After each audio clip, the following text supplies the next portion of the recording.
Hey guys, today I got some more gameplay from my time with Rise of Iron.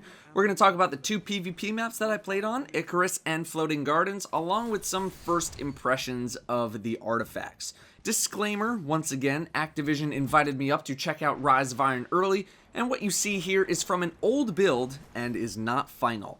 So the first map we'll take a look at is Floating Gardens. I did like this map, I thought it played pretty well. Now, we played Supremacy on this map, so as a strategy for non-objective based modes, you naturally want to control the best vantage point on the entire map, and the point where we centralized around was the bridge. The bridge is a blessing and a curse. You can see everything, but everything can see you as well from many different angles. You have access to basically all of the major sightlines, but you gotta be careful because people can sneak up on you.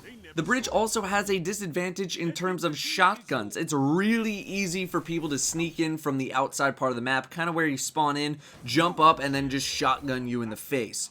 Overall, I'd say this is probably a little more of a shotgun map than it is a sniper map because of that reason, at least for Supremacy. You can still get plenty of great sniper lanes though, especially if people are really abusing control of the bridge. You just need to watch out that you're not caught. From the gameplay, it really feels like the bridge and the outside are the only parts of the map, and there's actually, significantly more map there. It's just that we didn't end up utilizing it because of the game mode. In Control, I imagine it might be a little more varied. You know, you'll probably still want to control the bridge, but it'll ultimately end up depending on where they place the flags. This didn't really feel like much of a Rift map. It is mostly symmetrical. You have the bridge in the center and then two larger rooms off to the sides, but the flow of the map didn't really make it feel like Rift would work too well, but you know, I honestly have no idea if they're going to have Rift on here or not. Kind of feels like Twilight Gap in a way. You could make Rift work there, but there's a lot of verticality, and the map is more in the shape of a square or a circle than it is a straight line like a Pantheon or a Frontier. Like I said, I did enjoy the map, thought it was pretty fun to play on. Having a battle for the bridge gave some interesting strategy choices, so yeah, I liked it. Next up is Icarus, which is the PlayStation exclusive map, and I did also like this map. Unlike Floating Gardens, it did not really have a central fighting location. It didn't feel like there was an area of the map that you really wanted to have on lockdown. A lot of skirmishes all over the place, a lot of choke points, but also many ways around those choke points, so you never really felt stuck or could feel like you were trapped in an area. You have the big outside arc, which basically extends around most of the map, and then you have the inner area, which, if you're walking into the inside area from the, bottom of the map, it splits into 3 lanes, left, middle, and right. The middle lane has that Warmind bunker door that opens up with some stairs leading downstairs, but both times I utilized this tunnel, it was just bad news since enemies could basically be anywhere, and if they were right in front of you as the door opened up, they would see the door open up and they would kind of get the first drop on you. It is definitely possible to catch people off guard here though, you just gotta be careful. Once again, it didn't really feel like too much of a Rift map. I can see Control happening here though, just depends on where they place the flags. And once again, it was a symmetrical map, but it wasn't a straight line kind of map, so that's why I don't see Rift happening here. This feels like more of a shotgun map than Floating Gardens did though. The center of the map is literally just small, tight areas ripe for shotgun kills. Once you get outside, things open up much more, but there's still plenty of shotgun opportunities. If you try to hold the outside lanes, I imagine there will be some good sniping options though. Inside might have a little too much verticality in it to snipe, you know, a little tougher for the average player to set up, but the outside has some good sightlines for it.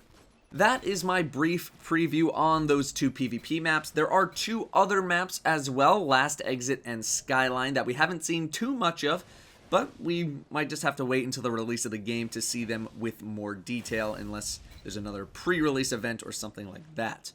I did want to follow up with a few of the artifacts that I used as well. I tried experimenting with as many of the artifacts as I could, and overall, nothing really felt game breaking, but then again, I didn't get a lot of time with them, so obviously it was a little tough to tell. I personally did not like Memory of Perun, the artifact that highlighted people when they were low health or had their super. My issue is that I don't really care what the health of my target is. If I can shoot my target, I'm gonna shoot the target regardless of their health.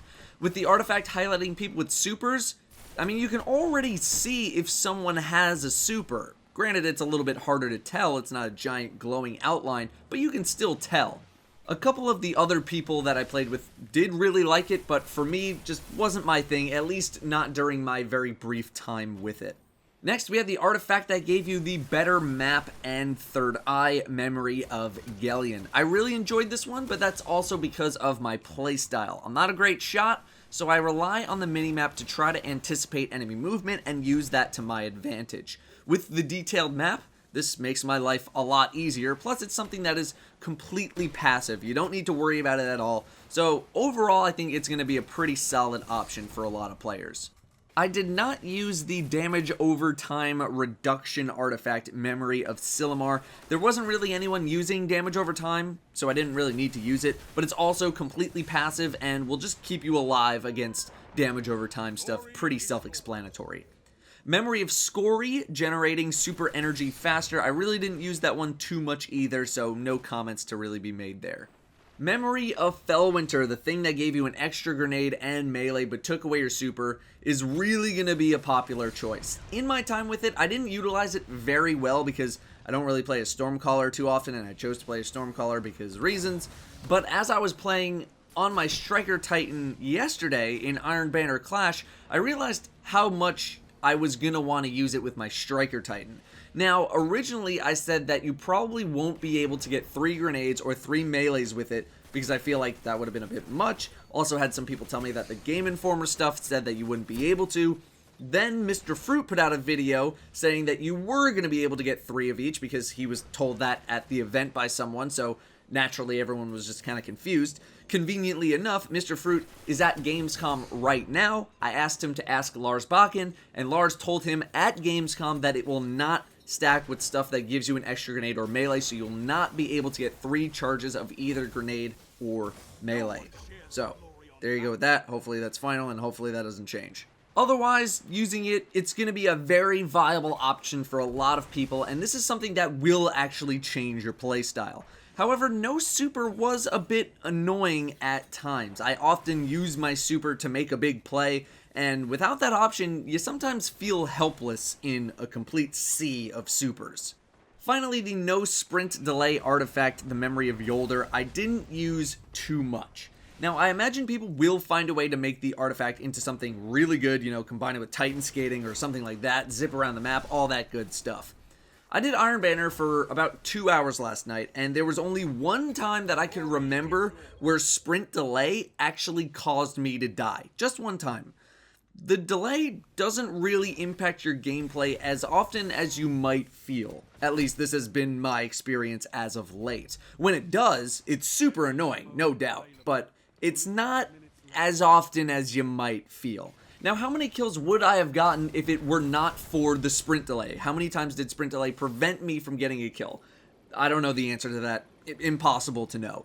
But what I'm trying to say here is that I wouldn't expect the no sprint delay artifact to 100% solve all of your PvP problems. I don't think it's going to be that crazy, but then again, that is just off of a first glance.